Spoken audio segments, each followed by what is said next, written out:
Technology's not for me. Okay, we welcome you all to our meeting tonight.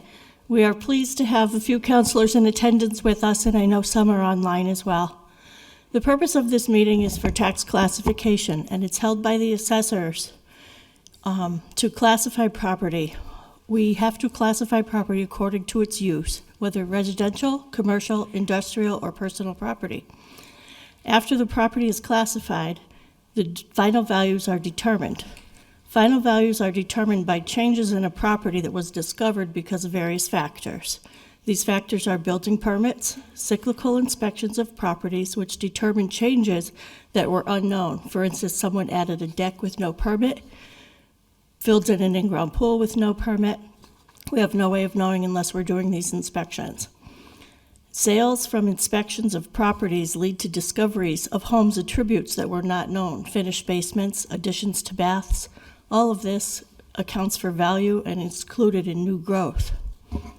Sales analysis studies are done to complete the level of assessment to the market. Only arm's length sales are used for analysis. The sales are weighted as calculation to the mean and coefficient of dispersion to determine a level of assessment in finding the assessment-sale ratio. These factors either raise or decrease property values. Changes in the market are what drive property values up or down, depending on the market conditions. All of our data that is compiled during the year is reported to the Massachusetts Department of Revenue, who review our information and approve our values. Once we are approved, we are cleared to hold this tax classification meeting. This year, we have seen an increase in our values once again. The residential class has increased over 4.4% over last year. Commercial is up 3.2%, industrial 6%, and personal property is up 11.9%. Our new growth figures nearly doubled from last year. Last year's new growth was approximately 442 million. This year it's 791 million. Thousands, not millions, 442,791,000. Much of the new growth from development this year was from Holyoke Landing, which is Popeyes, the mental health facility on Lower Westfield Road, and the Old Lynch School development. Much of this value is only based on the percent that the project was complete on January 1st. Therefore, next year we're still able to take new growth from these projects when they are finished. The total value of all property in the city for fiscal year 24 is up $112,681,147 over last year's value. The exempt parcel count is up, however, the exempt value is down. In your classification packets you have in front of you, there was a chart developed for you to view, which highlights the average values of single-family homes, two-family homes, and commercial properties. These also reflect tax rates and bill increases over the last 5 years. The chart shows significant increases in market values and the effects of values and rates on major classes of property. This year, our fiscal year levy limit is $64,786,000, with our levy ceiling being over $66 million. The tax rate recapitulation, however, shows our needed levy only to be $63 million. Assessors hold the tax classification hearing to present these values to you, the levy, and the tax rate options available. The City Council must decide how to distribute the tax levy among the taxpayers.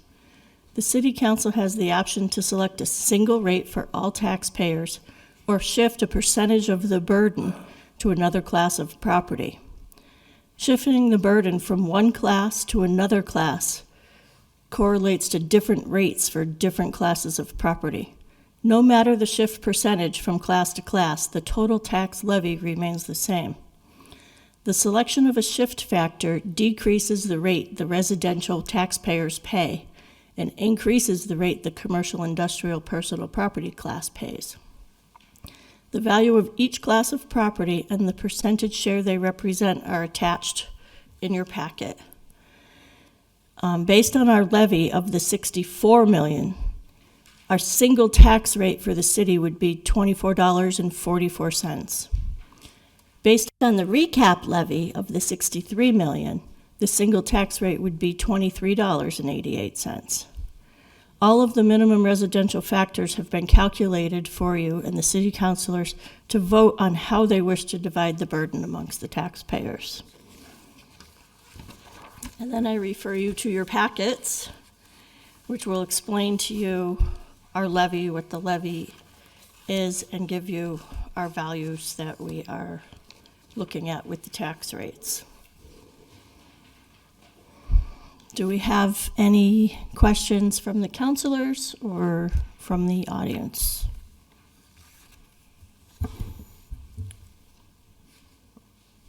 Ted, go ahead. We'll let the citizens, unless you want to start. We have Helene Florio starting for us from the Holyoke Taxpayers Association.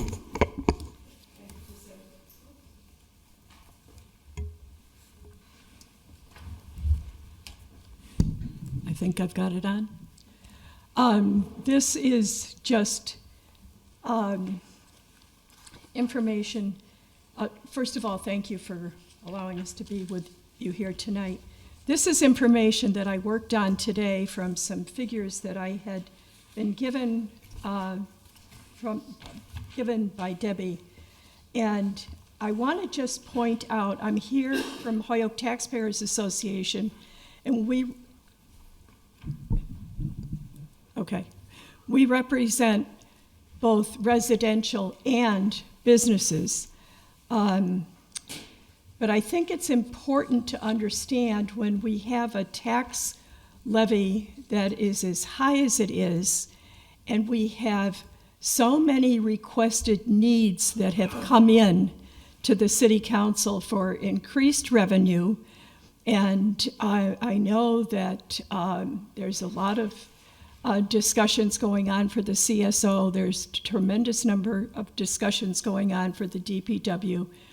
And there's housing issues, and Holyoke has a myriad of different issues.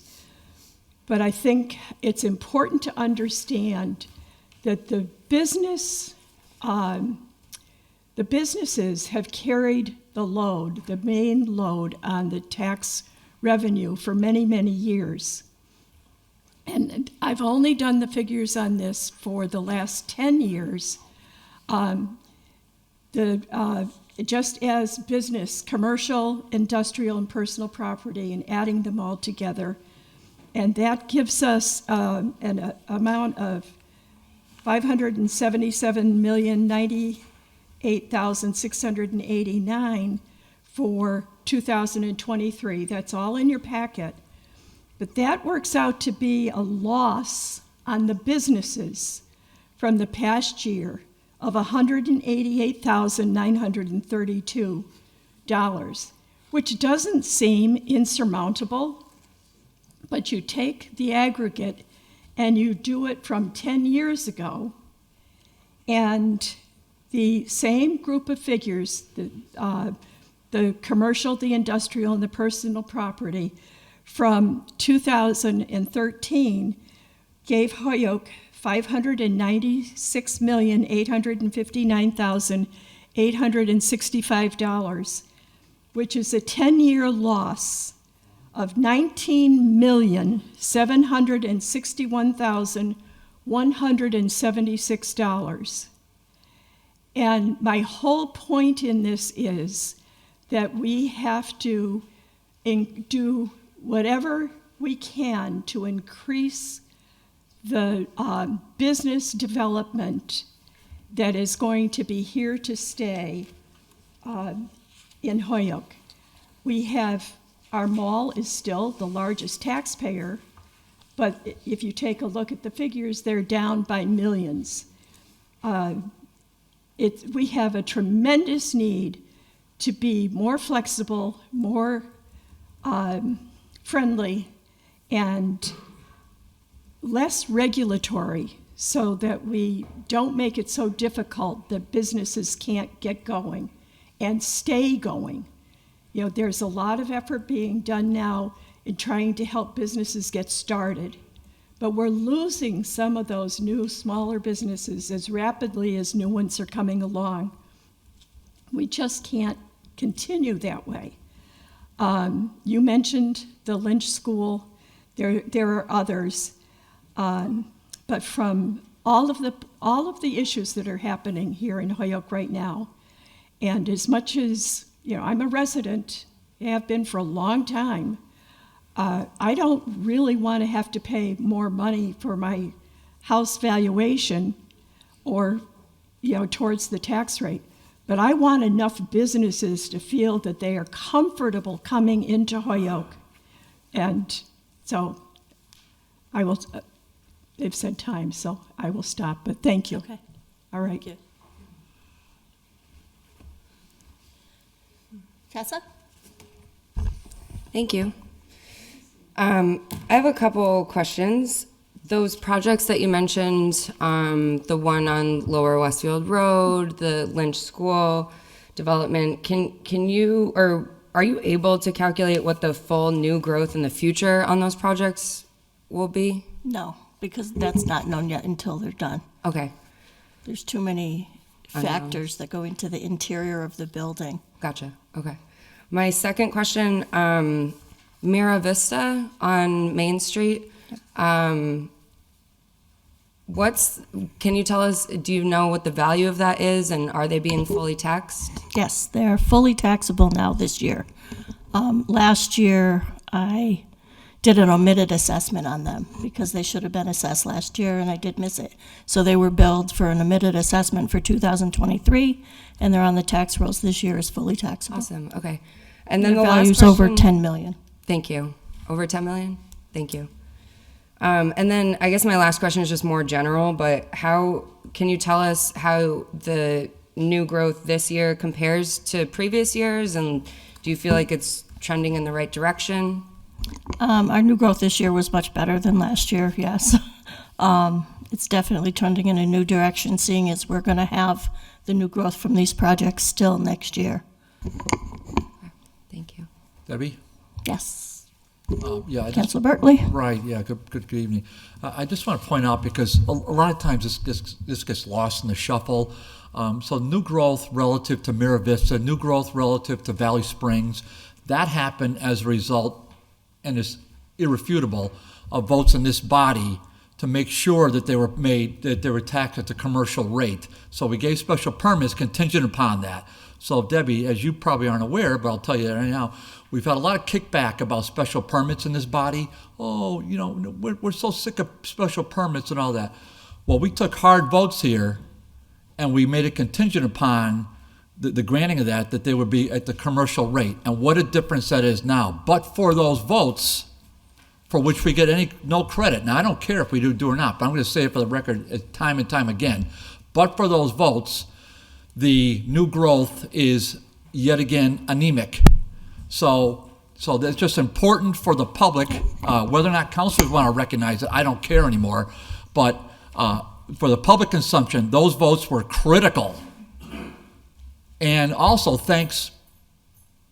unquestionable thanks to the vendors, because they came in knowing that this is what the commercial rate is, knowing that they were going to have to pay the commercial rate, and these are basically hospitals, and yet they're paying it in perpetuity. So we're so grateful for them being here, but me as a Holyoke resident, and more importantly as a counselor, and even more so importantly as a person that pushed that forward, I am very happy that they're paying the commercial rate. So I'm never ever going to let that go, because we'll get zero credit. I don't even care anymore. But I'm going to keep reminding the public that this is exactly what happened and why it happened. Thanks, Deb.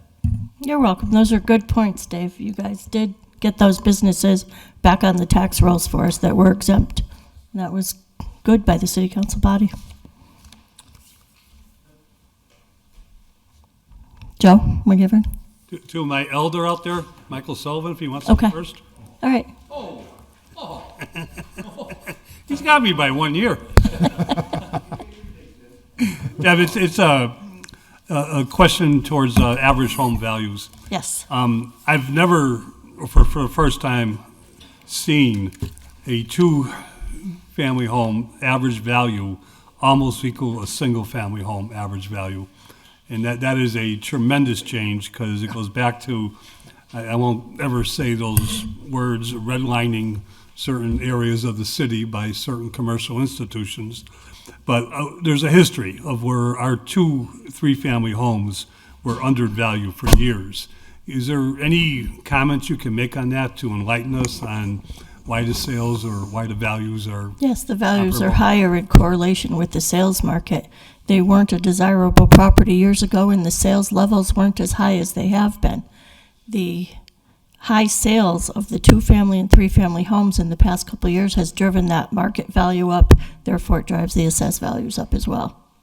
And it makes, especially with two-family, three-family homes, you know, if you buy a home, two-family to live in, you have one apartment or maybe 1.5 apartments to rent. And it just never made sense why their values were half of a single-family home, you know. And I think that makes a difference. And I think it's got to be a tribute that the commercial institutions are also looking at values a little bit different and allowing those mortgages to go through. That is correct. Thank you. You're welcome. Debbie, can I get on the list? Yeah. Okay. Mike Sullivan? Yep. Hi, Mike Sullivan, 43 Park Slope.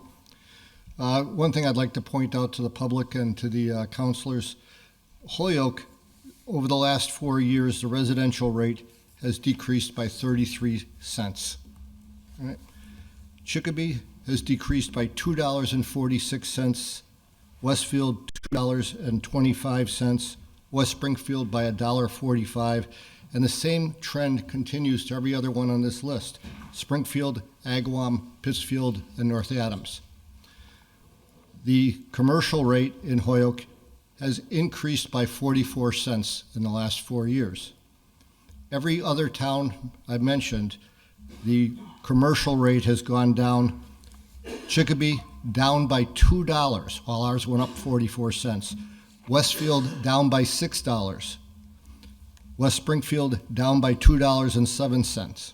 And once again, I'll say that's true of Springfield, Agawam, Pittsfield, and North Adams.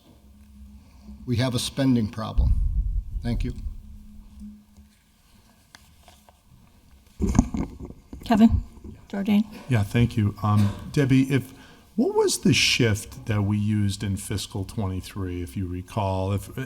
And again, so let me start with that question, if I could, because I saw, on the scale in terms of our options here, I wanted to just confirm the CIP shift, because I believe we had 1876 residential and about 4017, I think, for commercial. What was the shift we used last year, if you know? I do not know what the shift you used last year was. I'll have to look it up. Yes. So in terms of the two options that we have here, we have the sort of the 40.78 million option. That's like the doomsday scenario, right? That's like what the total levy could potentially be, right, for this year. You sort of put that out there. Are you looking at the levy of 64 million or 6? 64.76 million. right. Yeah, that's sort of like the worst case scenario. Right, that is the actual levy of the city. However, in doing the calculations, the auditor has determined from everything she put in and from the mayor's budget that we don't need to go to the actual levy amount, that what we can use is the 63.3. Okay. That 63.3 may change slightly depending on the votes you all take on the sewer. Okay. Is it the sewer you're voting on? Yeah, there's. If you're going to or if you're not. If you do, it will change slightly. Okay.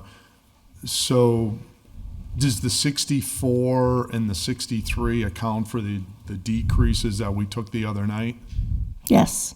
Those are in. The 64 doesn't. The 64 is just the levy. Because of the decreases you took the other night or anything else the auditor had, the Is the 63 is what we're going by. Okay. So 63 is the current state, because we cut like $1.1 million or $1.2 million out of the budget the Correct. other day. Correct. Okay, very good. You can levy up to the 64, though, if you wish to. Yeah, I don't wish to, just so we're on the record with that, certainly from this corner of the room. But yeah, so obviously I am for the lowest possible levy. In terms of 63.3, and we're at 61, correct, at the moment? Yes. Yes, so this would be about 2.3 million increase. Okay.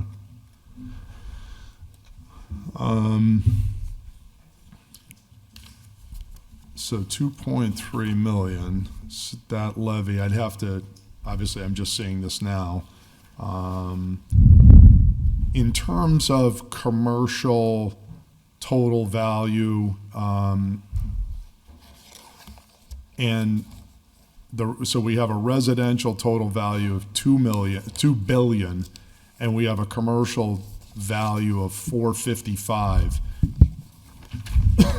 And then we have industrial of 80 million and personal property of 67.7 million. Can you walk through the buckets, what happened over last year to this year on the residential, the commercial, and industrial, and the personal property, those, Yep. like what increased on those, please? I did state that. I had it in my speech here. Yep. The residential properties increased 4.4%, Okay. commercial 3.2%, industrial 6%, and personal property 11.9%. Okay. Our fastest growing category, though, is residential. Residential has been increasing over the years faster than any other class of property. Right. Holyoke Mall. Any abatements that affect FY24? I don't know if we'll have abatements for '24. I'm hoping not. Okay. So we obviously had some in 23, I believe. We had some in '23, and the value for '24 is what we abated to in '23. Okay. So no, at this point, no change. Correct. Is there still technically time for them to come in, or are they under agreement to kind of leave it be at the No, if they so wish, they could file abatement again after they receive their actual tax bill after January 1st. Okay. So it's potentially still a risk to us. Potential, yes. Okay. And it's the reason I bring them up, obviously, is they've been making a series of abatements, and it's they're so big that it's a potential issue. All right.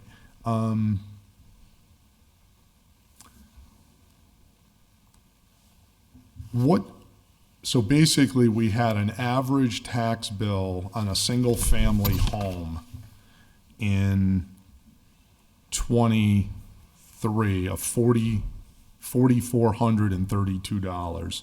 If we kept the shift comparable for this year to commercial and residential, and we use the lower $63 million levy figure, do you know what that would correlate into commercial and residential potential average tax bills?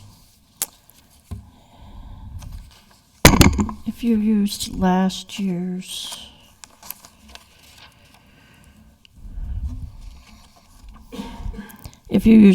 residential, is that what you're trying to do? Okay.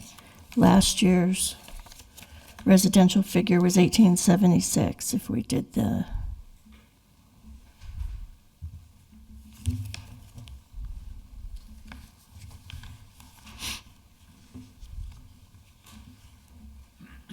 The thing I'm concerned about is we're not, unless we really move the shift in one direction, right?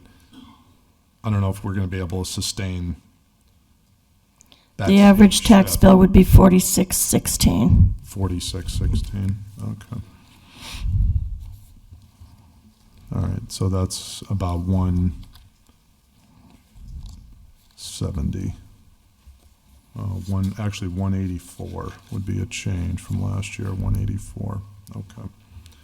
And if we did the same for commercial industrial without the mall, and we did the 4017, we'd be up about, it looks like the average commercial industrial went up $30,000.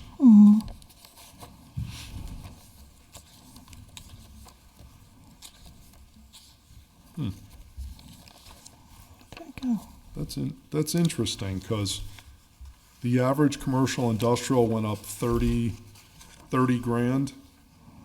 So we said that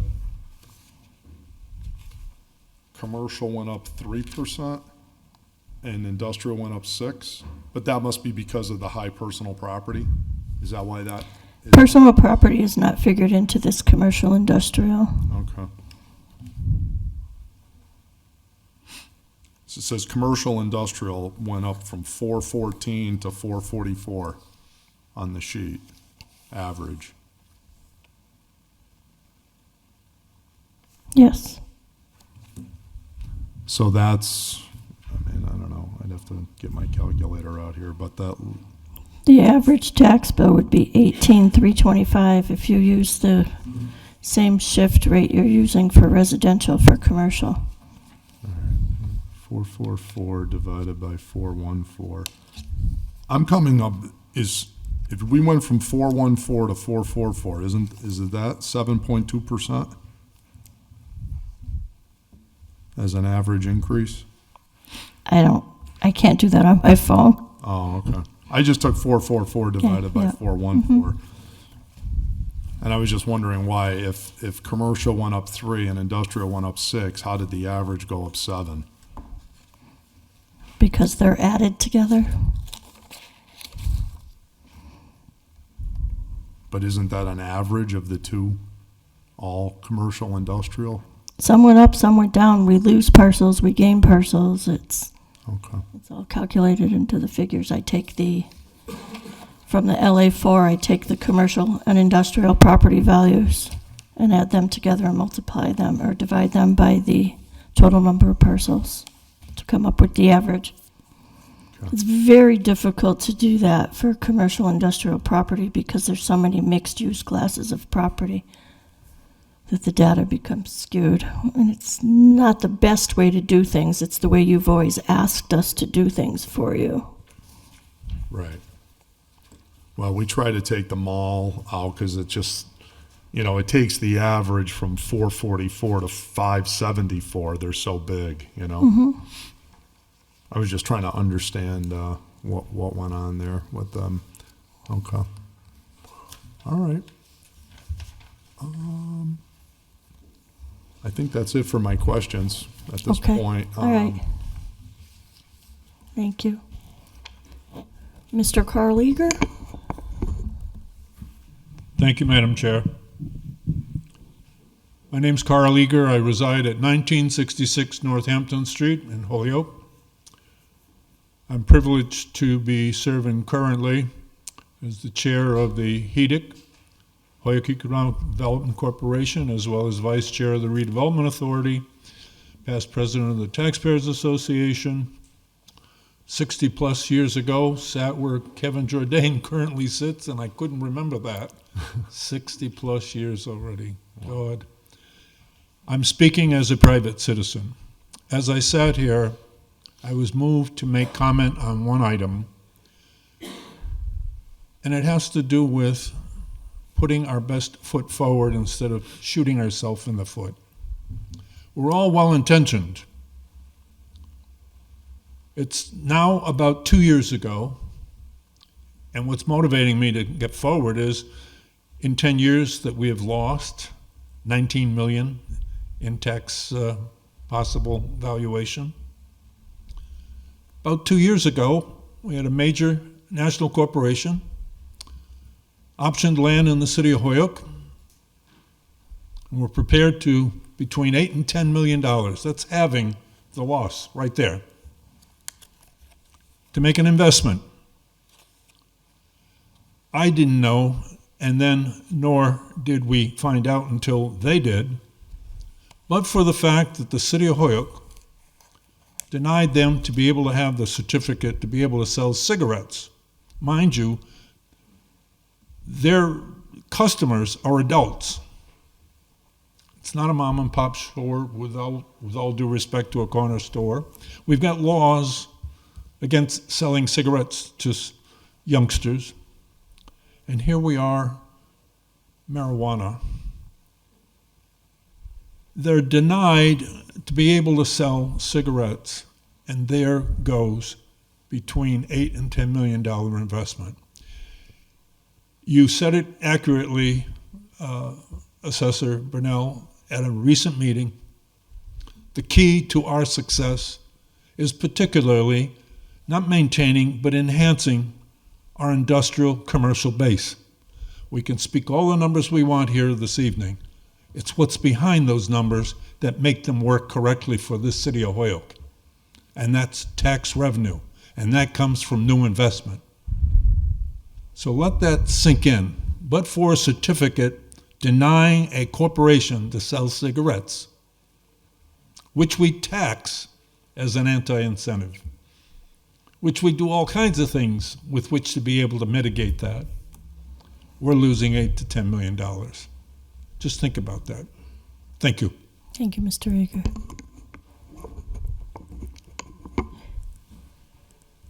Donald Welch, Arbor Way. Just a few questions and some clarification. The current tax rate for residential is 1876, correct? That is correct. And 4017 for commercial. Yes. On the next page over, it says percentage of residential.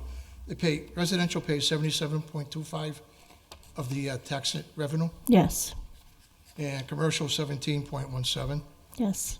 and industrial 3.02, and personal property 2.55. I know some of the, like the commercial tax rate is $22, I think, more than the residential, so they still pay a little bit more. And I agree with everything everybody has said about getting more businesses in the city. But I think the average home has gone way high, and people are struggling. People we haven't talked about is inflation. Inflation has killed some budgets, and you have a lot of elderly in this city that are struggling. You're talking an average payment of $4,432 on a tax bill for a resident. If they don't have a mortgage, that's still over $400 a month that they have to put away to pay that tax bill for an average. Mine's a little bit lower, so I'll put less. But it's, I just hope everybody can take some consideration what people are struggling with today. They're struggling. Interest rates are sky high, and the inflation is killed. I shop at a grocery store that I'm paying at least $20, $30, maybe $40 more than I was paying before the inflation hit. So I just hope the council takes in consideration. Our rates, even if we keep them where they're at, we're going to pay more taxes because the value went up. The value is based on the 2023 sales, correct? 2022 sales. 2022? Mm-hmm. It's even, okay. So I hope the council, when they go to set the rate, just take what I said in consideration, especially the inflation and how people are struggling today to try to make ends meet. Thank you. Thank you. Anybody else?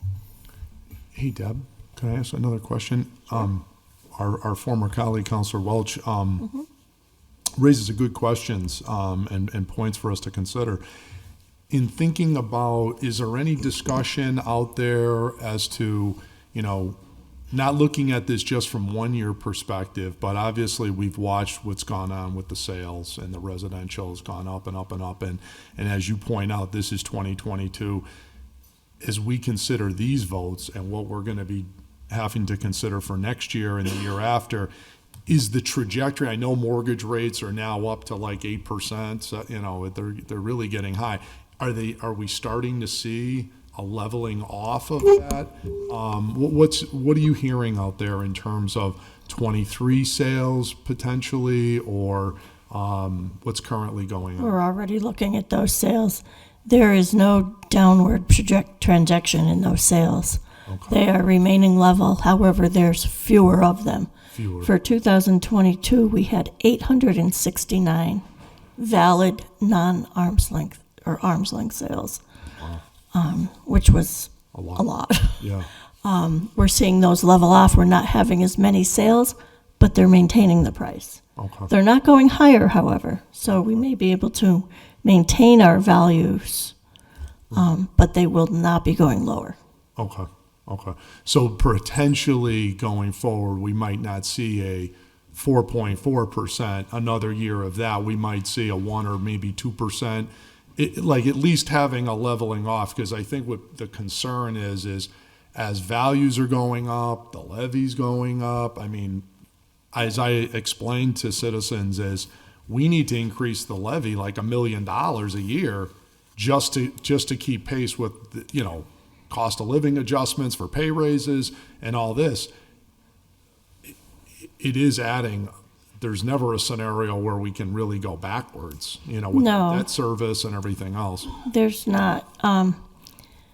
What the Holyoke taxpayers were talking about tonight with the loss of business, I've printed out something from the state on their website. They have an analytical database. And this shows the percentage of what we used to have for business as compared to what we have now, and how it offsets to the residential.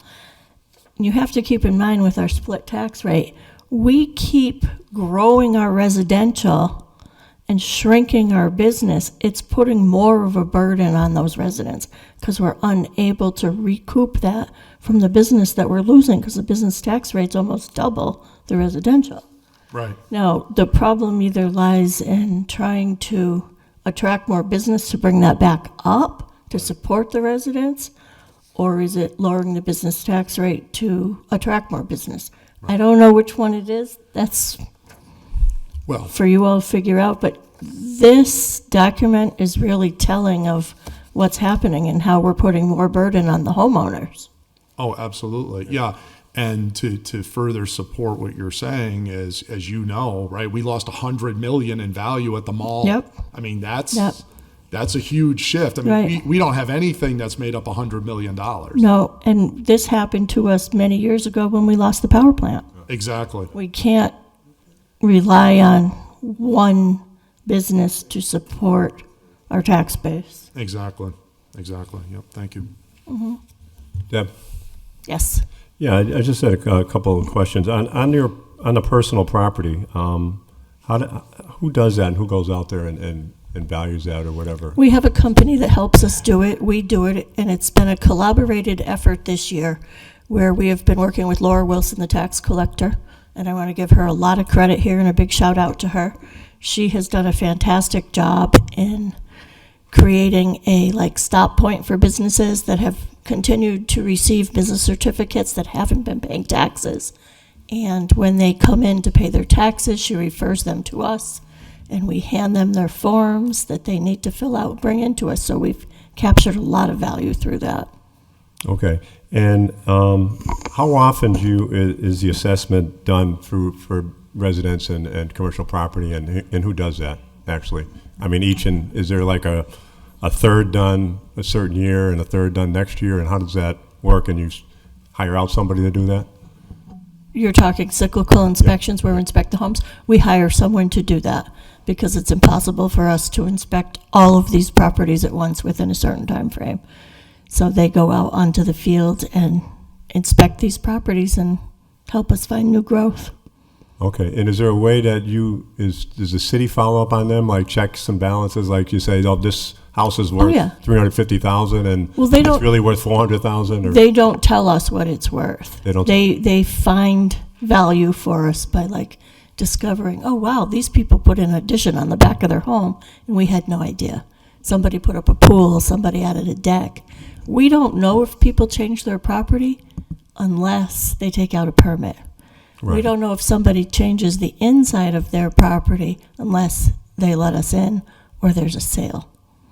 Or our inspectors going out there knocking on the door and they just happen to let them in. and they don't always do We that. discover a lot of value by having these inspections done. Yeah, because I was going to say that there might be a lot of value that's not captured because people are doing things that aren't People don't take out permits. permits, you know, whether On the, it's, on the flip note, sometimes people's values are too high because they fill in a pool or take down a shed, and they don't notify us by taking out a demo permit. right, and so their value would be higher and then not realize it. Right. Right, okay. Yeah, I'm just trying to think of ways, you know, to capture, you know, more. I mean, you got to pay the taxes, we got to have a set rate, and it's not always easy, the balance, and that's something that's our job. And it's Right. difficult sometimes to say, well, we need new business, so we got to lower the rate, but then the residents are, you know, are struggling, especially senior citizens, Yes. and we got to have a rate that's fair to them. And I know last year, I think we lowered the rate, but still people paid more because the values The have gone values. up so much. Right. And my big thing every year was about the values of the 2 and 3 family homes, and it seems like it's starting to catch up a little bit. Right. Because, you know, sometimes you have somebody that owns a property and they're not even living there, and they're collecting, you know, $2,000 in rent a month for 2 properties, and, you know, whatever they pay, they're paying less than an average person that's, you know, retired and doesn't even, you know, have a job, lives on Social Security. So it's, hopefully that'll continue to grow. But it's, like I said, it's our job to do that, and it's not an easy thing sometimes. Right. But that's our goal, is to try to make it fair and to bring in, you know, dollars, especially new growth. And there was a couple of questions earlier tonight about, or comments about the new growth. Now, on the, like Popeyes or the Lynch School, like Lynch School is not developed yet totally. Right. So you're still bringing in tax dollars on the building and the land. Right. We had very small growth on Very them small. because it's what was there as of January 1 of last year. Okay. I think we gained 600,000 in value off of them, which times the tax rate's not a lot of money. Not a lot. Okay. But next year, it'll be more because as of this January 1st, what it's completed as. And the Valley Springs was a portion of this year, right? Right. So next year it should be more It will be. in value Yep. with that. Okay. Yeah, if you can keep us informed on it, I mean, that's the key, is trying to get this new growth. So our tax, you know. That is the taxes- key. That is the key, and I know that's not easy, and how do you balance that? You know, we were talking a couple of years ago about going below $40, but you go below $40, now the residents are up over 19 or whatever, and they're struggling. You know, but thank you for, The businesses struggle too. they do too. They're trying to pass it off on the consumer, but it's just, something's got to happen. Yeah, and as you stated in here, if we paid a flat rate, everybody'd be paying 25. I mean, that would just, Right. people couldn't even afford it, If, I don't think. if we $25. continue to lose business and grow residential, that's where we are heading. That's where you're To heading. a single tax rate. And could people afford that? I mean, you're talking $25 per thousand. I mean, that just wouldn't be able to be, you know, Right. sustained, I don't think, so. But thank you for coming down, and thank you for the information. You're welcome. Yep.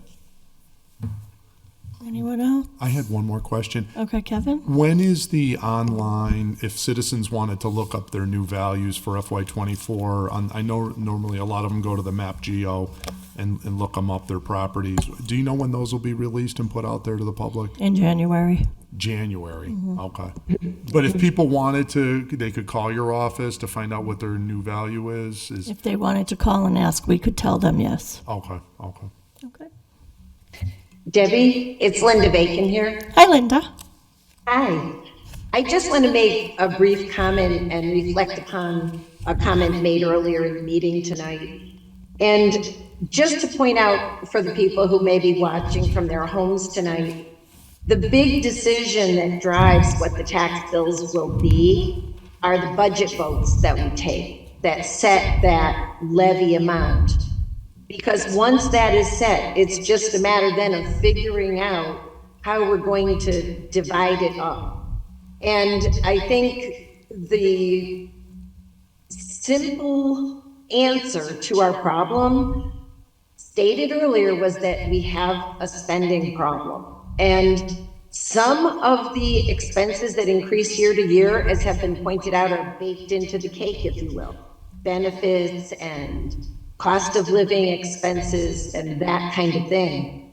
But when we're also increasing our government, it's falling on the same number of taxpayers each year. And so in this scenario that we're in this year, as in the last 10 years, there's nowhere for the taxes for the residents and our businesses to go but up, unless we find either alternate revenue sources outside of the tax base, or we find ways to reduce our expenses. And it's just the fundamental problem that we're in. But I thank everybody for all of their comments tonight. Thank you, Linda. If that's it, we'll close the meeting. Thank you all for attending. Thank you. Thank you. Have a good night.